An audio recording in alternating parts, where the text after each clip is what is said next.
Hello and welcome. I'm Luna, And I'm Nick. and we are the Nomad Citello. And every month we give you useful tips for your trip to Venice. Today we're going to talk about traveling to Venice in July, which is, I think, the busiest month of the year for Venice. Sounds about right. So let's see what's on the menu for today's live. So we're going to talk about, again, the Venice city tax. One last time, it's the last month, we're going to talk about that. There are useful updates about the tap to pay system. So we're going to review the whole validating machine topic. We're going to talk about the Redentore celebration for 2025. Very exciting. Other events, and then we will take your questions. Make sure to put in the chat anything you want to know about your trip, and we'll make sure to answer your questions. So let's talk once again about the Venice city tax. July, as I said, is the last month that the city tax is going to be implemented. As you can see, it's pretty straightforward this month. Every Friday, Saturday, and Sunday until the end of the month, the city tax will be implemented. You say it's the last month Yes, of this year. yes, We would assume it's going to happen again next summer. probably, Okay. yes. So what do you have to do? You have to pay only if you stay for the day and not overnight in Venice or in the metropolitan city of Venice. If you are staying in any kind of accommodation in Venice, Mestre, Marghera, Favaro, you do not have to pay. But you still have to request the exemption. So we have a video to walk you through how to ask for the exemption. You have to have a QR code that says you either have paid if you have to pay or you are exempt if you are exempt.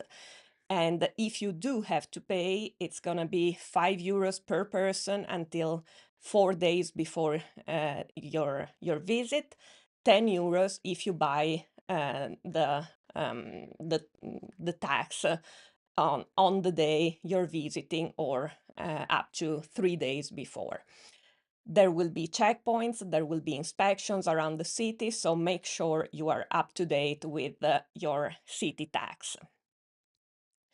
All right, and we have to review the TAPI, the new tap to pay machines for public transport, because there are important news. So first of all, the new validating machines want you to tap for 1.5 seconds on the machine in order to board the bus, the tram, the water bus, any means of transport around town. So make sure you put your ticket on the machine, and you wait for the green light, and that's the sign that your ticket is validated. Don't put any bags, any backpacks, because it won't work and it might actually use your credit cards if you have any credit cards in your wallet. So don't put any of these objects on the machines, just the tickets. If you have a QR code for your ticket, because maybe you bought it through WhatsApp or through other means, you can press the QR code symbol on the screen and then scan the QR code on the machine. Can we go back to that previous? Looking at the graphic on the bottom here, that red dot up at the top of the machine is the laser projector. Yes. So it's a little awkward and you don't know what you're looking at first, but you'll move your phone and that laser camera is not looking straight down, but pretty much straight down and will read the QR code. Yeah. So you're basically putting your phone in the same place you would if you were tapping. Yeah. But you've got to have that QR code visible. Exactly. And the reason why you have to press the QR code symbol is because you are triggering the phone payment otherwise. So you have to deactivate the regular payment and just activate the QR code reader instead.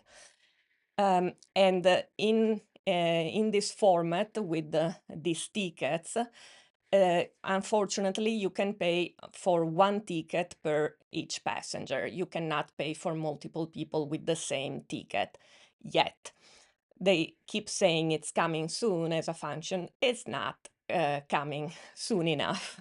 So in the past, you could buy 4 tickets and have them all on one Yeah, card and just tap 2, 3, 4 times. yeah, Now you have to have 4 separate physical ticket cards. exactly.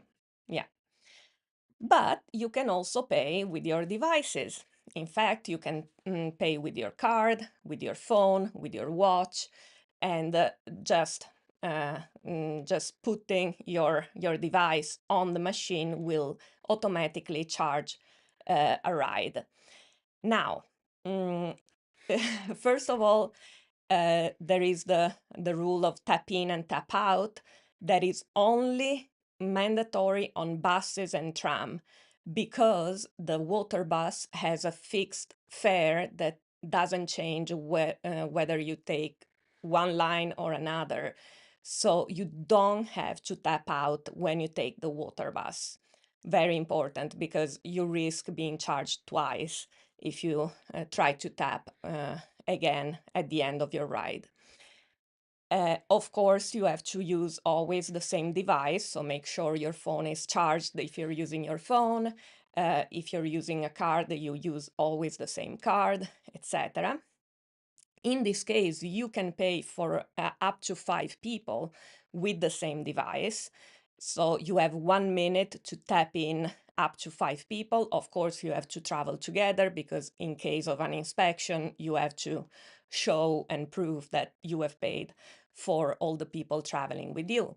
Now, the big news this last month is that the best fare system has been implemented. What that means is that you don't have to worry about how much you're paying because after the third ride on a water bus, you will be charged for a day ticket and so on and so forth. So if you keep traveling through water bus the next days, you will be charged for a 2-day pass, 3-day pass, a weekly pass, depending on the best fare for your use of the transportation.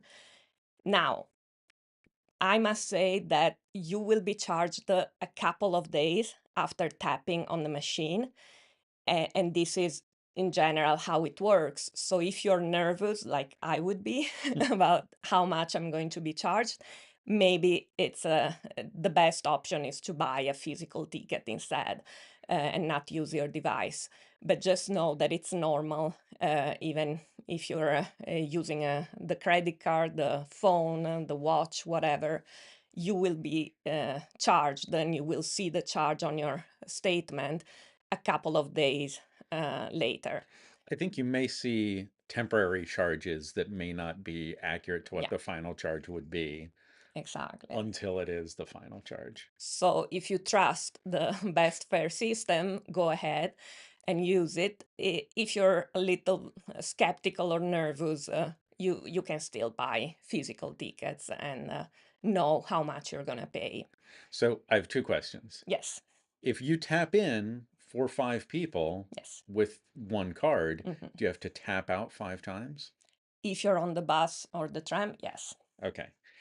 And so with this best fare system in place, is there any price advantage to doing one or the other? You mean? Buying a paper ticket from the machine versus just tapping with your credit card? Aside from what you were saying about the temporary charges on your credit card, Mhm. bottom line, is there a price difference? There is no price difference. The advantage, if you will, using the device is that you don't have to worry in advance about Mhm. buying a specific ticket. You can just tap in, tap out, Right. and then and if you're buying paper ticket, you have to calculate how many times you're going to use the transport, and if a day ticket is more convenient than another kind of ticket, and so on. So this is the tap to pay system. Now let's talk about the Redentore. Redentore means Redemir. Is What is it's that? Redemir? Redeemer? Redeemer. Redeemer. Sorry Okay. about my accent. It's a celebration to originally it was a way to thank God for freeing Venice of the plague in the 1500s. It's now religious and normal, regular, Secular. secular celebration that happens every year in Venice in the third weekend of July. So this year it will be Saturday, July 19th and Sunday, July 20th. Now, there might be some disruption to the water bus services because they are going to build a temporary bridge. Now, here where you see the smallest circle, a temporary bridge will be built to connect the Zattere to the Redentore Church, which is on the Giudecca Island. It's a very safe bridge, by the way. It's built Yeah. on rafts, I would say, or It's boats. it's what a dock, like a boat dock, is built on, floating Yes, platforms. exactly. And so on those days, there might be disruptions to the water bus services going through the Giudecca Canal. Now, where you see the bigger circle is where the fireworks are going to happen on Saturday night, starting at about 11:30 p.m. It's a huge firework display, and it's visible literally from miles away.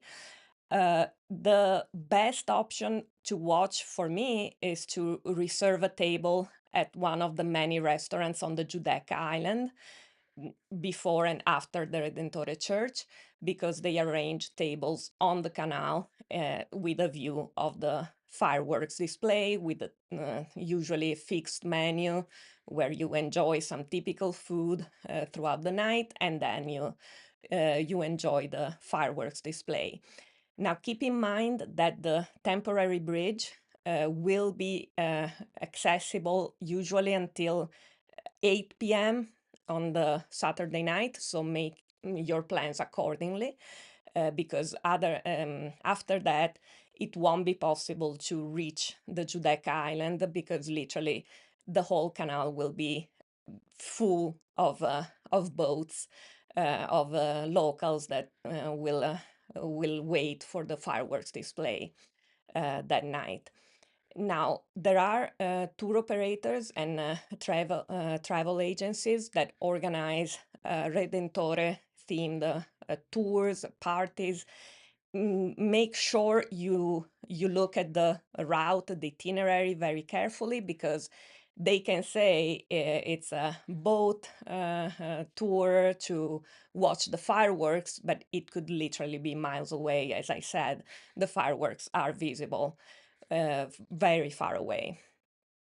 And then on Sunday, of course, there will be religious masses, services at the Redentore Church. Yes, I wanted to talk quickly about the fireworks. yes. If you think I'm going to go out Saturday night, I'm just going to go to the edge of the canal, or the, what do you, the fundamenta on the edge, and Mhm. just have a seat and watch the fireworks, you are incorrect. Yes. If you do not have a space reserved, if you do not have a table reserved at a restaurant, you're not going to simply walk up and have a seat there.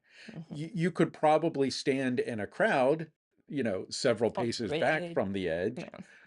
but there are throughout the day local people who, and I think they're assigned Yeah. spaces by the city Mhm. along the embankment.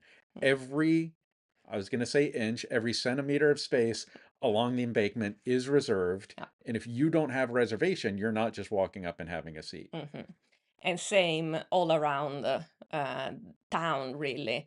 Like if you're trying to go to the St. Mark area, I think they haven't disclosed the details yet this year. It's still too early, but I think some years they actually restricted access to Piazza San Marco. They redirected people to different areas of the city. Like it's super crowded, as you can imagine. So make your plan accordingly.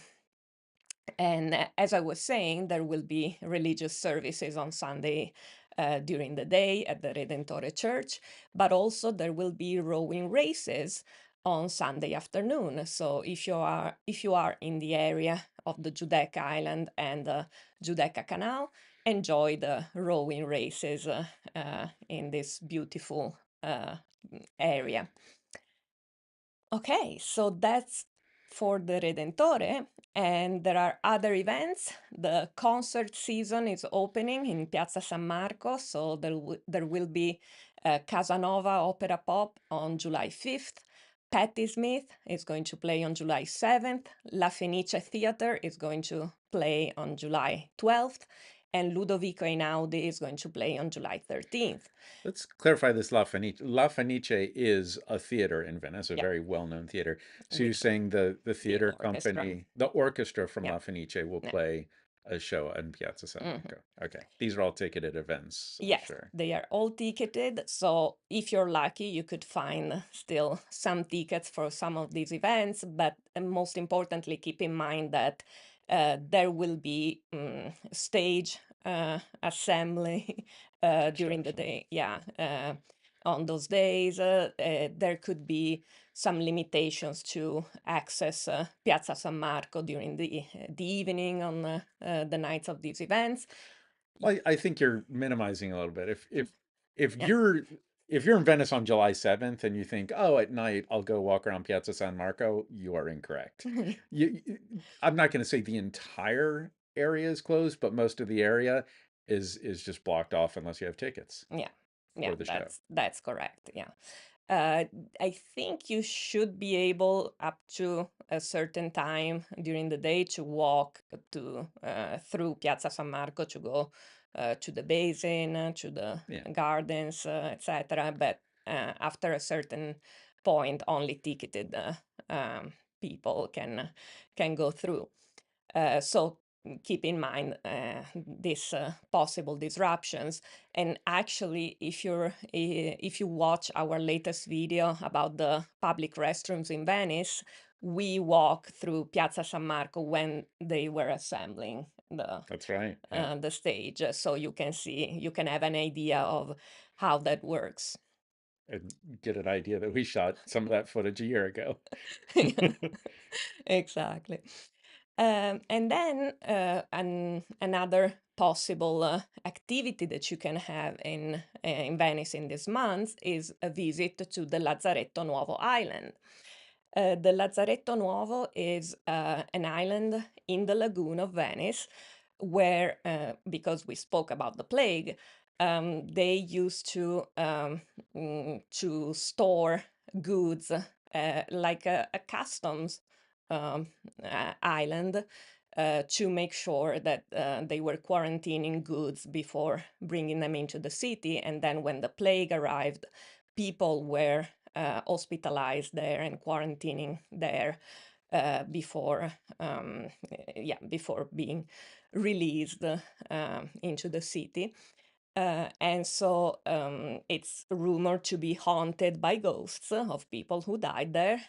I don't know if this is accurate, of course, but it's only open from April to through October for guided visits. Only guided visits. It's not possible to access otherwise.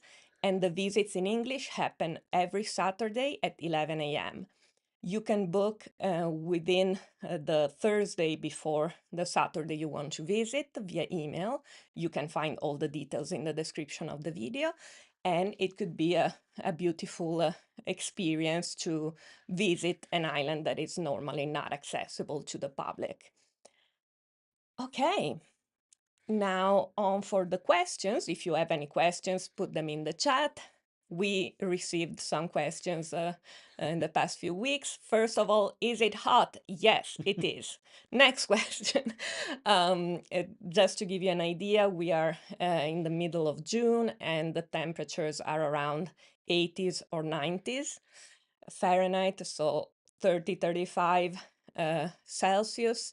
So it's very humid in Venice, unsurprisingly. And air conditioning, I must say, is not as prevalent as other countries.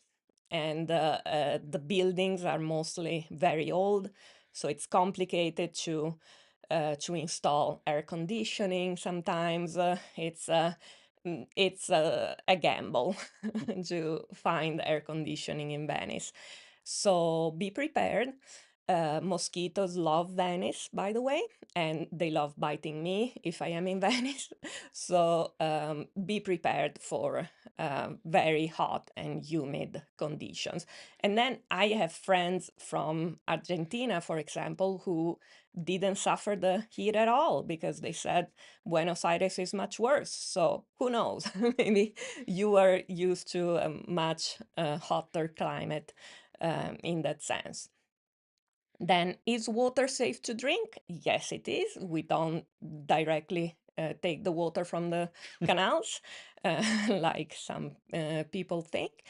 It's completely safe to drink. There are numerous water fountains around town that you can use to refill your bottle, to refresh in the heat.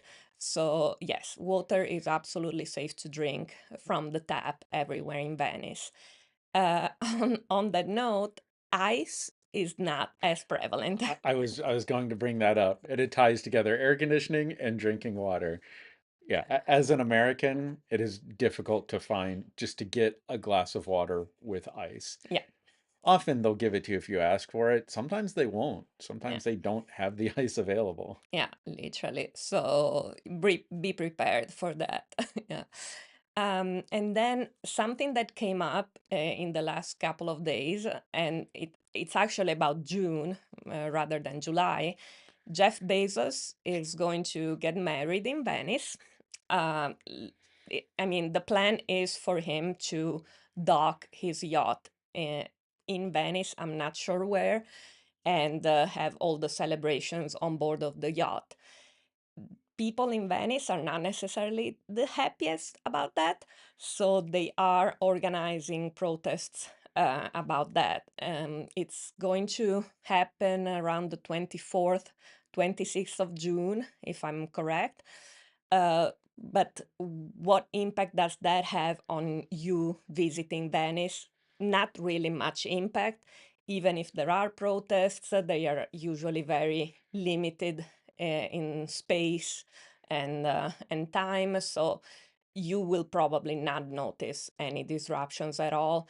You might walk into crowds chanting or protesting against Bezos, but you don't have to worry about your safety in that regard. Absolutely. Okay, do we have? Yeah, looking at our live chat, I'm not seeing any questions. All right. Of course, we'll, take questions, after the live. We will always see the comments on the videos and reply to those. I say we, but generally it's Luna who's replying to comments. Absolutely. So if you have any questions, just leave them in the comments. Check out our other videos about planning your trip to Venice, and buon viaggio!